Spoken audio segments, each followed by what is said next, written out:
don't know what your expectations should be in your business. Do you guys understand that? Yes, no, maybe so. So masterminds have what helped me frame my mind, because every time you see somebody succeed, instead of having envy for them, you could literally realize that if they can do it, you can do it. Right? So you could be in front of the most amazing miracle in your life. In other words, a door's opening up and you're in the wrong frame of mind, but in the right place. And then guess what happens? Nothing. Right? So that tells you that this word mindset that so many of us take for granted, right? Who are my mindset coaches out there, or people who help people reframe their minds? Put me in the chat, right? And here's the thing, so many people discredit how important this piece is, but if your mind doesn't wrap around it, guess what happens? You go too slow. So masterminds have been key for that, because it's like my belief is built and then my standards. Like for instance, if you have a coaching company, you need to be looking at your profit margins, and you need to be at like 80% profit margins. And if you're not at 80% profit margins in a coaching consulting company for fulfillment, then you don't have enough money to pay for staff, team, marketing, the people that you need to hire. So before, when you're looking at the framework of growing a company, you got to look at what does it cost me to fulfill something? Because the reason why people are afraid to make money is because they take their profits and they spend it on their rent. They spend it on a new car. They spend it on stuff that is just with love, not intelligent to do, because they somehow think that when they make cash, it's either going to keep going, or you're of the other mindset where if you get cash, it's not going to keep going. So it's not going to keep going. You're going to have highs in life. You're going to have lows in life. It's the same thing in business. So one of the lessons I wrote down is that you are going to lose money in the process. So stop being afraid of that. Okay, stop being afraid of that. I read the most amazing post that Alex Hormozi did. I don't know when he did it, but I actually sent it to my husband. And I thought it was such an amazing post. I actually messaged him this morning. And he said, I lost 10,000 on my way to 100,000. If I listen to someone bitch and complain, excuse my language, about losing $5,000 on a virtual assistant, or about losing, doing an online summit and didn't have the opt-ins that they wanted, like boo-hoo.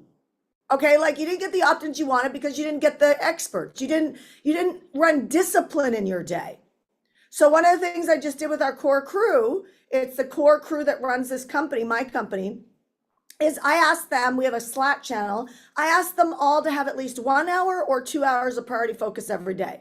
Now, I don't know if they did it today, but I asked, because I was wildly productive during my priority focus time. Right? Some of you guys don't know what that is. I map out 2 hours the same time every day. If I move my priority focus time around, guess what happens? Nobody knows that I'm in priority focus time. So once you create priority focus time, you need to let everybody in your life know when your priority focus time is, because then they know you're in it. So what my team doesn't know is I was in Slack this morning and I was looking at their priority focus time and trying to memorize when it was. And when I went to send each of the messages, I was like conscious about if they're in their priority focus time. Now, is it possible for me to remember all of their priority focus time? Probably not, right? But it would be advantageous for me to put it up on the wall. You know what I mean? Or make sure that I don't text them in the mornings and really focus on sending Slack messages so that they can manage their time, unless it's a 10 out of 10 importance. You get it? And so if I don't have priority focus time, then what happens is my life falls apart. Do you know how many times I've taught that and how many people still don't do it? Because they don't believe. They either don't believe, they don't know what to do in that time, or they don't believe it will make that much of a difference. It will make that much of a difference, because you get your biggest priority done during that time. So if I need to cut videos for social media, or I need to write a sales page, or I need to think through a price adjustment in the company, or I need to look at my profit and loss statements to figure out why are we making so much money, or why are we bleeding?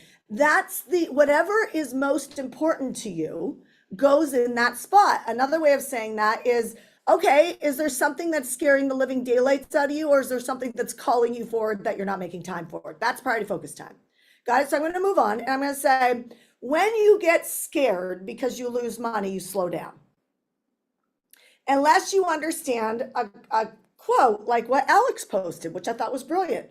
He said, I lost $10,000 on my way to my first 100,000. I lost 100,000 on my way to my first million. I lost 1 million on my way to my first 10 million. I lost 10 million on my way to my first 200, to my first 100 million. And the bigger your goals, the more expensive the lesson. And basically, the post, I'm paraphrasing now, said something like, stop looking at losing money, look at that as a price of education. And I definitely 100% have learned more from my losses than I have from anything, because as long as they don't take you down, that's where you get wisdom. But this is why content is so powerful, because when you share your lessons out there, people stop having crickets around you because you become valuable. When you're only marketing to make money, you're missing the fundamental piece before marketing, which is influence. And influence comes from being valuable for people, but it doesn't come from going, how do I be valuable for people? It comes from sharing your lessons. So idea number one out of Shand on Demand right now is, what if you put a time in your calendar, priority focus time once a week. I do it on Thursdays, where I write down my lessons. And if you wanted to create videos around that, blogs around that, email newsletters around that, you will build influence. And you have to build influence. I have a couple clients right now who have some small email lists, and they're getting people booked on calls with them to talk to them, to enroll them in the products and programs. And they're having a hard time enrolling. Well, the reason why they're having a hard time enrolling when their lists are opening and people are booking to talk to them is because they don't have any influence. Do you see what I'm saying? So this is why when you're looking at building a business, it's like there's lots of ways to lead gen. There's lots of ways to lead gen. Y'all know that my favorite is doing online interview series, because you get automatic authority, you get instant influence. It just kind of hits a lot of the boxes.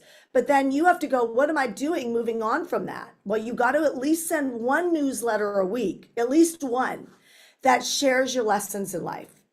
Okay. So one of my biggest lessons right now is one that I've said over and over and over again, but I really have gotten it on such a different level, which is really this concept on, if you don't have good people around you that you can rely on, doesn't mean they're not good. If you don't have people you can rely on, because that's the fundamental, like the devil's in the details.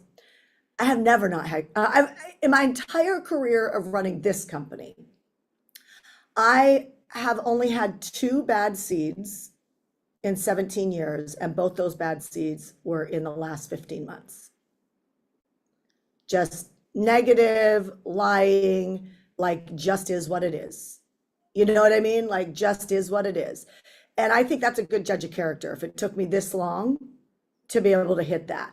Well, what caused me to take that on? One, I would say, well, really, the common denominator with both of those hires is I didn't call references. That was the common denominator. Okay, as I didn't call references because I was so smitten with who they were, and their resumes checked out, and I know better than to look at a resume. But like the chemistry was really good, and I was like, I trust these people, right? Lo and behold, the worst people on the planet to trust. They were not. Okay, they both stole from me, both of them. Okay. And I could press charges on one very easily.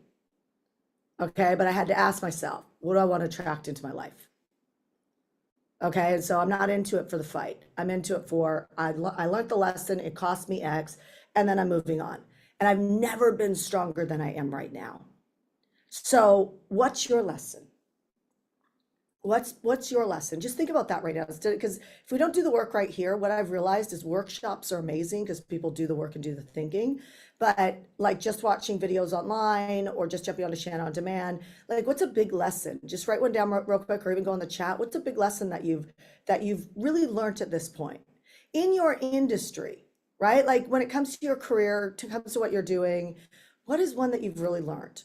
Well, what do you mean by persistence, Simon? Right? Like, what's the story around the lesson? Because the story around the lesson is what sells, right? The story around the lesson is what sells.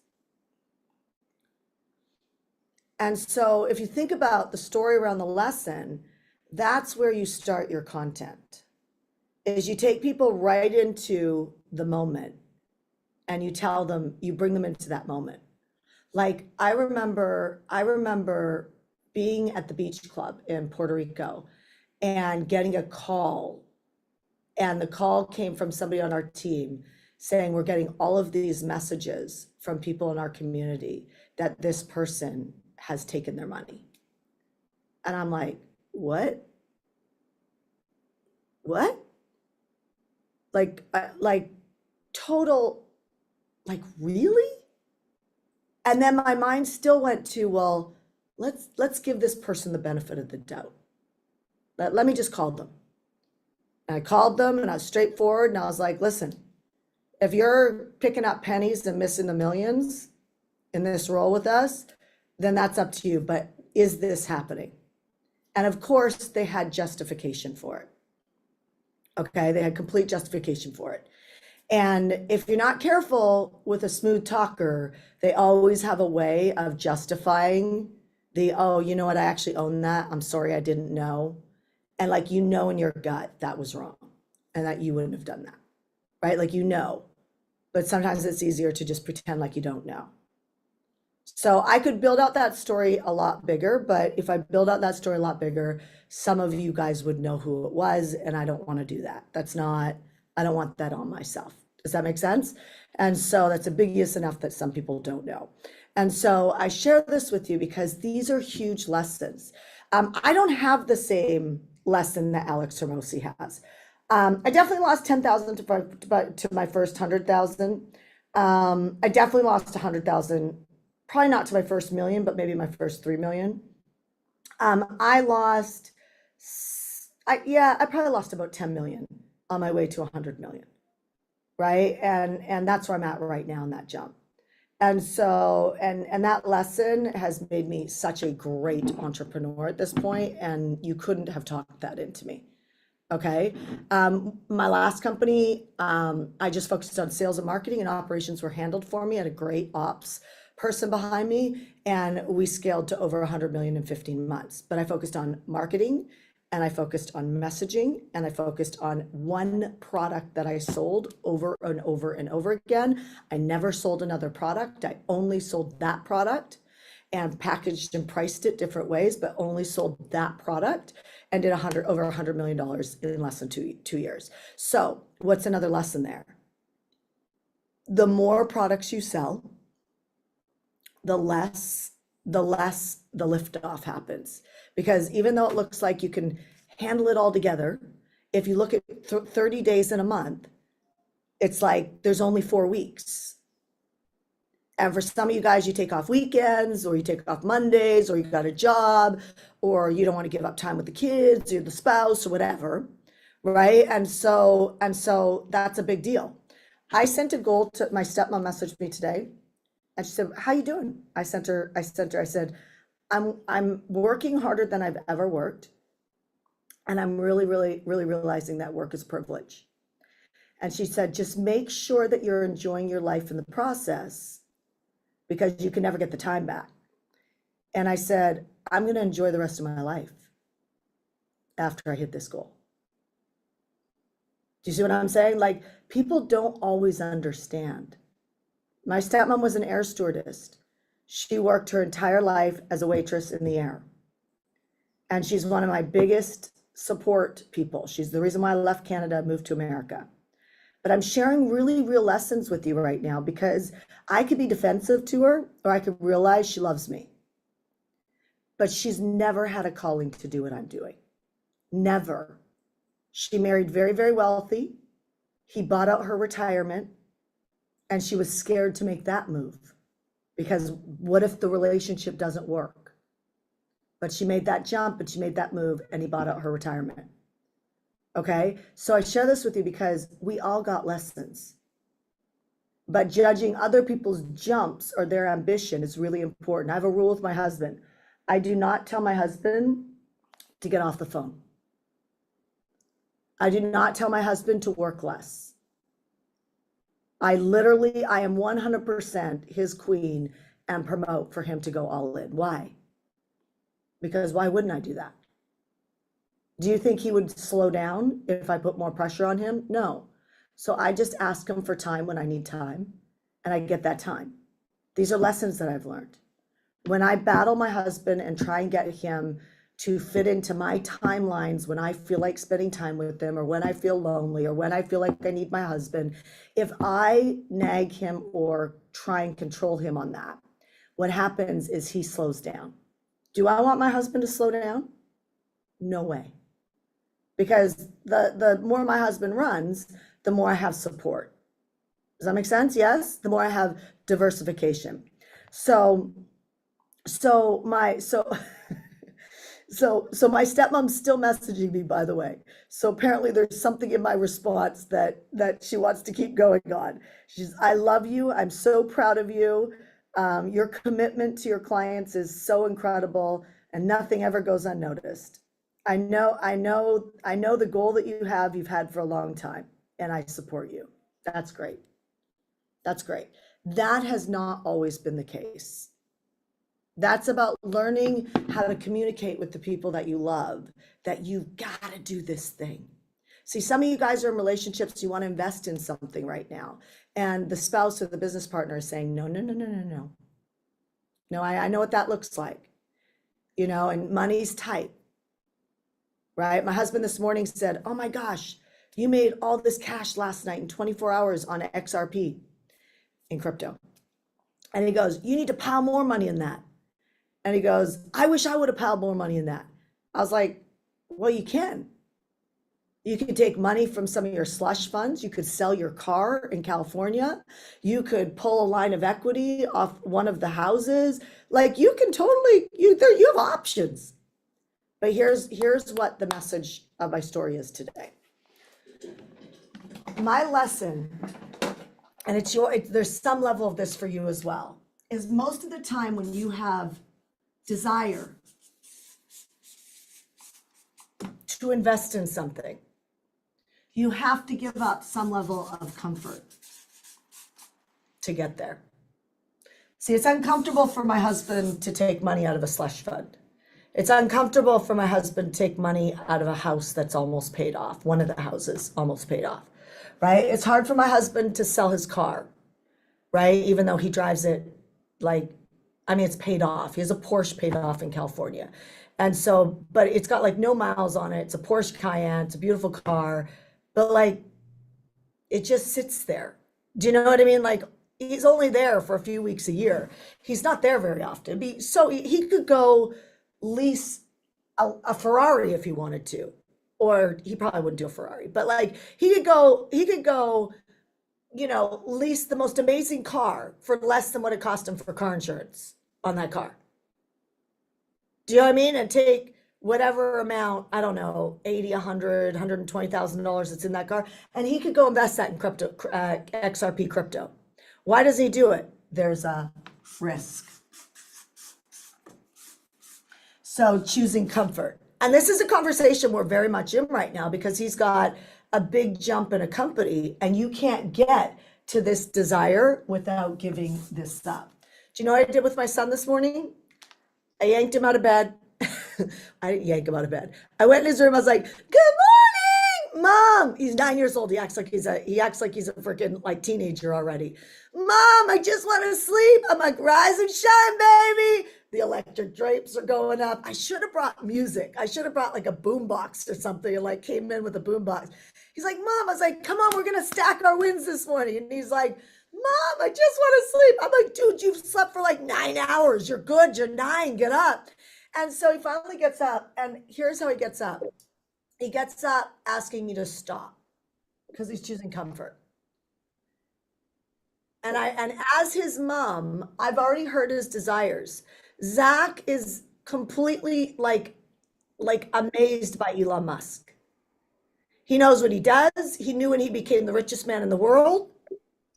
And I asked my son why he knows there's no trillionaires in the world. He goes, I want to be a trillionaire. You know why? Because he wants to feed every homeless person and every family that doesn't have enough money, everybody on food stamps. He wants to get them off. And he thinks, because his dreams are so big right now, that he can be an Elon Musk and do that. As his mom, I must break every moment of comfort in his life. Because if his dream is that big, His dream isn't to become a stockbroker. His dream isn't to become a coach. His dream isn't to, you know, his dream is to become a world changer. His favorite shirt says world changer on it, right? In order for him to get there, he's got to get disciplined. Do you agree? So it's easy to see that in Zach, but how do we reflect that on us? What is going So Zach got out on? of bed. Can you mute whoever's in the background? Zach got out of bed this morning. He did 5 push-ups. Zach can do 120 push-ups. It wasn't about pushing him. It was about making him uncomfortable. He hates to shower. I don't know what it is with little boys. He could be stinky forever. He hates to shower. I said, you're going to go take a shower next. He's like, oh, come on, Mom. I'm like, do you want to be like Elon Musk? I'm putting his desire in front of him right now. I'm like, do you want to be like Elon Musk? You have to be able to walk through uncomfortable. Gets in the shower. Okay, Mom. Gets in the shower. That's what I respect about him. He shifts quick.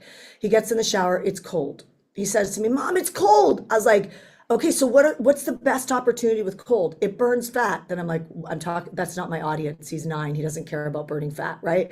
I'm like, it makes your blood flow better. It makes you faster. It makes you smarter. He goes, I don't want to be smarter. Right? And he goes, but he made it through the shower. Do you know what he did after that? He grabbed his artwork. He started doing his artwork before his teacher got here this morning at 8:30 this morning. And he goes, I'm going to start with the hardest part on this drawing. And I said to him, bingo. Your mind has already refrained from 5 push-ups, a cold shower. Literally in your first 30 minutes of your day or 20 minutes of your day, your mind is already refined to tackle the taxes, the sales calls. Obviously, I didn't say that to him because he doesn't get that. But all the things that we know that if we handled it right now, we would be successful this week, that we would generate the income that we want, that we would get that book launched, that we would get whatever, your funnel's going, that we would get, somebody to like back us to invest in something we need to invest in. Like we could get anything done we want.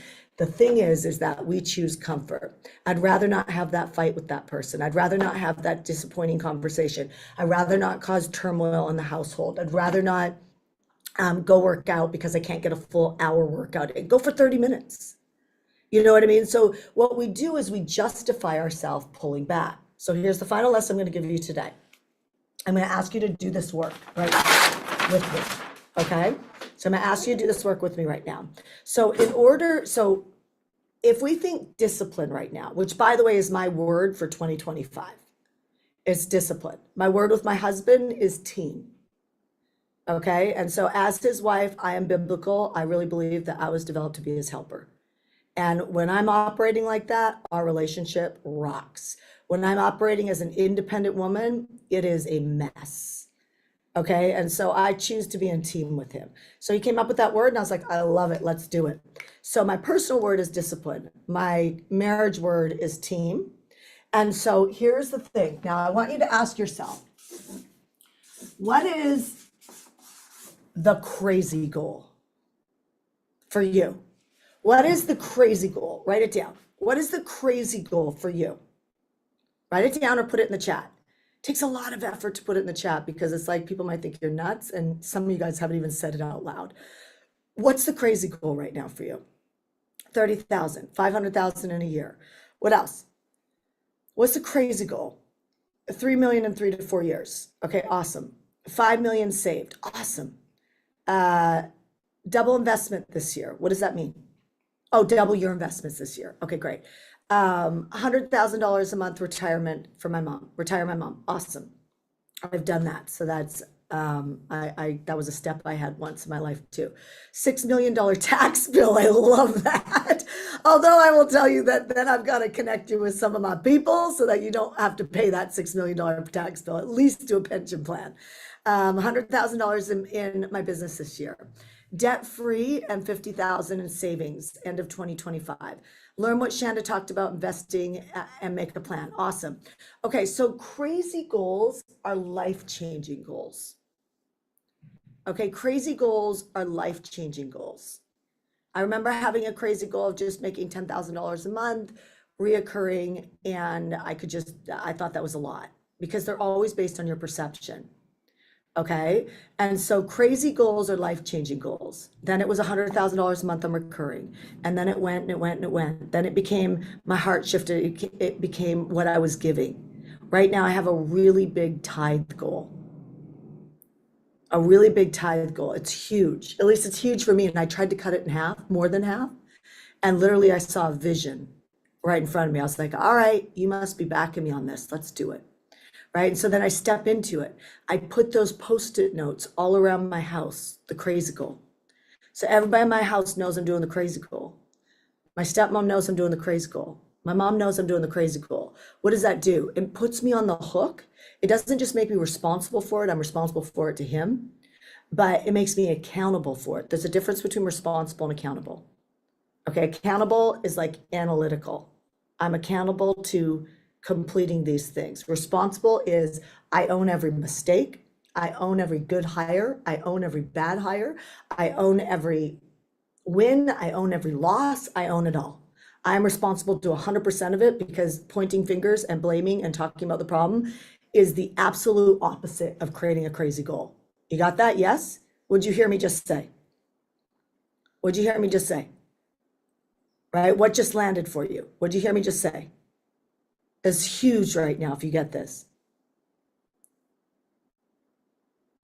It's all on me, 100%, in a good way.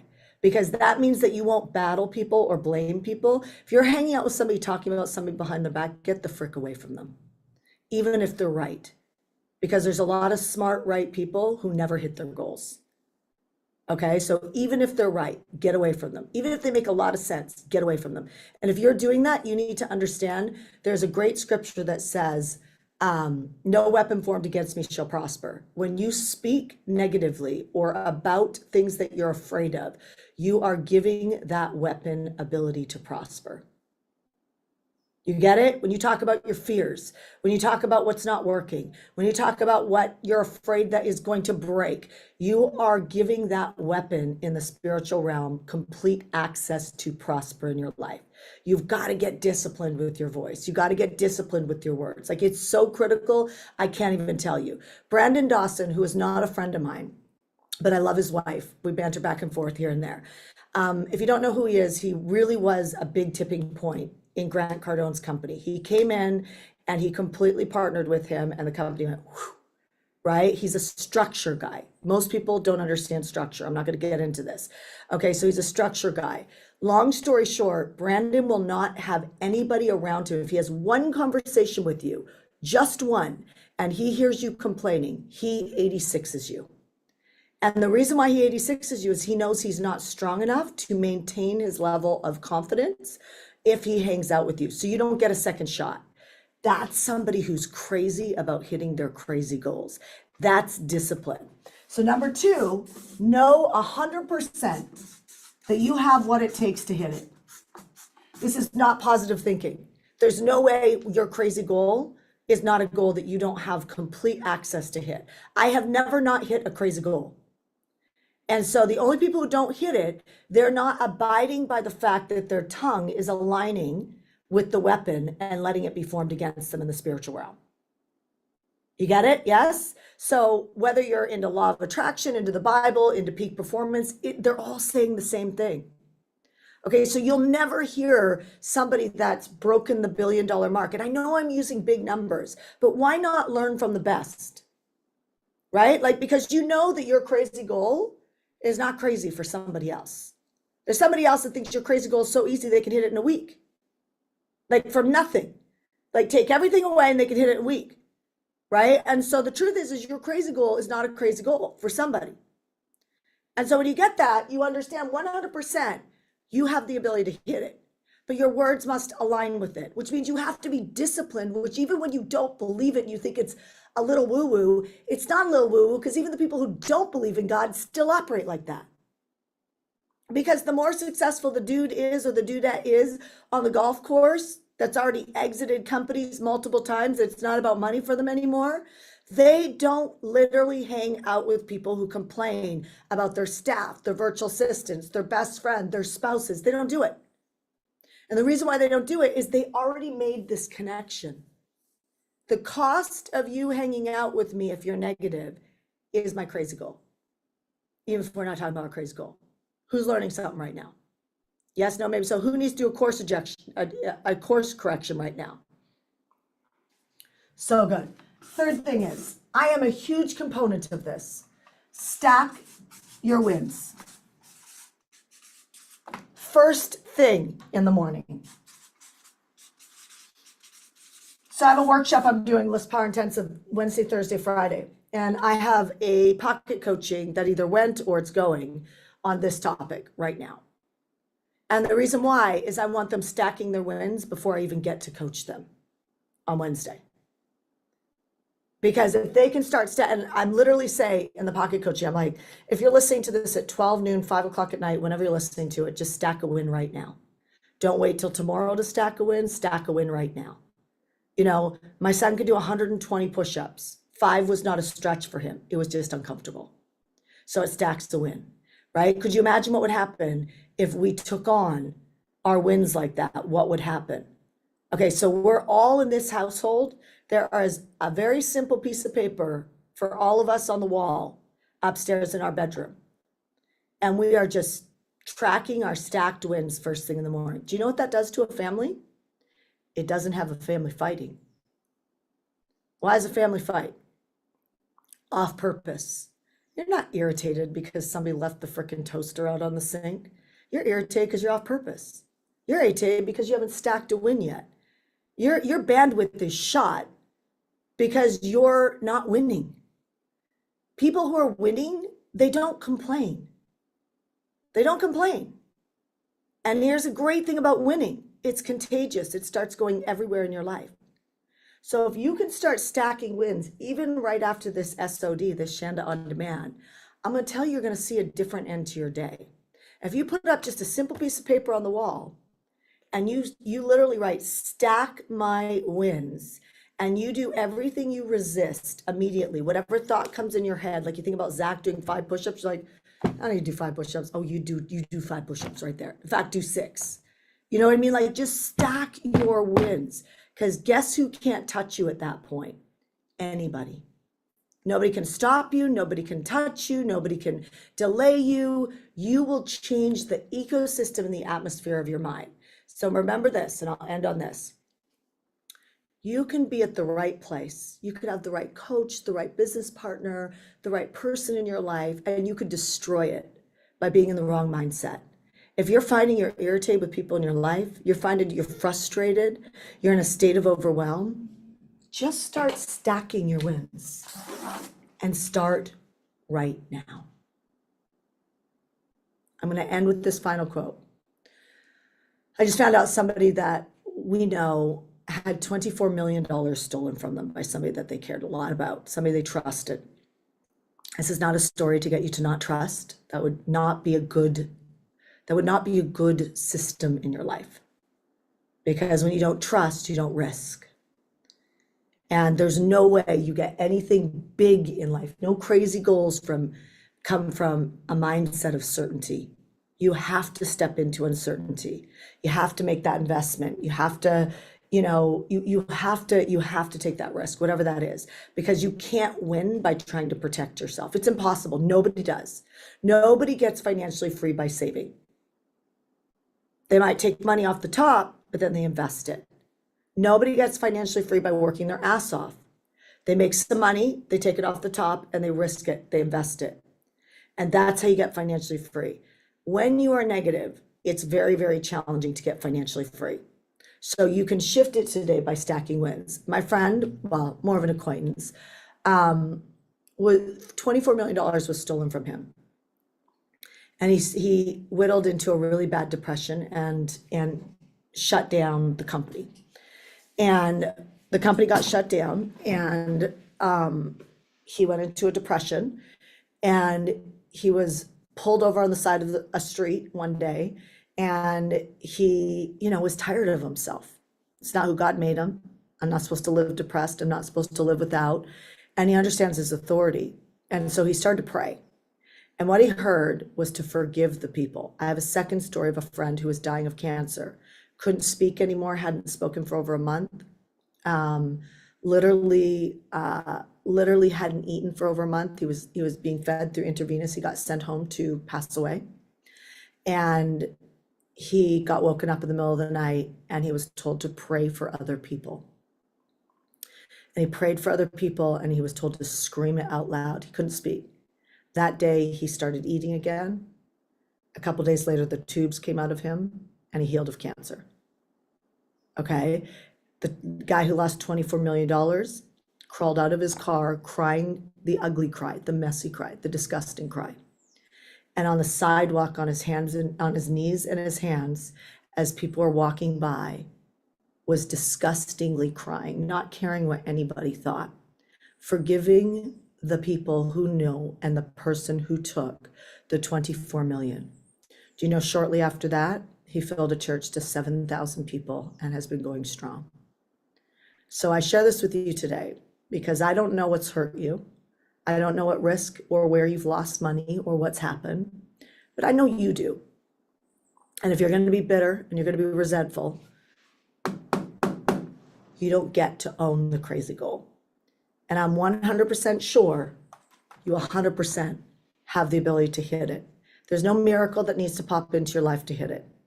You need to start reframing your mind so that you're in the right mind as the right doors are open, because that's the only way you're going to have the courage to take the risk to be able to walk through it. So start stacking your wins. So was this a good SOD for you today, you guys? Yes, no, maybe so. Was it exactly what you needed to hear? I hope so.